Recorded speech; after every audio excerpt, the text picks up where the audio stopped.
د جمعې په ورځ او د جمعې په شپه چې څوک مړ شو الله یې د قبر د عذاب نه بچ کوي. حدیث کې راځي عبدالله ابن عمر رضی الله عنهما روایت دی، امام ترمذی راوړی صحیح روایت دی، ما من مسلم يموت يوم الجمعة أو ليلة الجمعة إلا وقاه الله فتنة القبر. یو مسلمان چې د جمعې په ورځ مړ شي یا د جمعې په شپه مړ شي رب العالمین د قبر د امتحان نه بچ کوي. خو دې سره یو قید به ته لګوې څه چې عقیدې د توحید وي.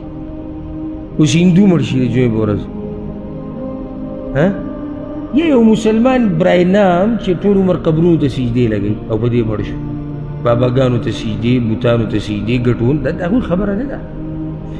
مسلمان دی د الله بندګي کوله، ګناهونه به ترې لازم شوي، خو عقیدې د توحید وه، د جمعې په شپه مړ شو یا د جمعې په ورځ مړ شو رب العالمین د قبر د امتحان نه بچ کوي.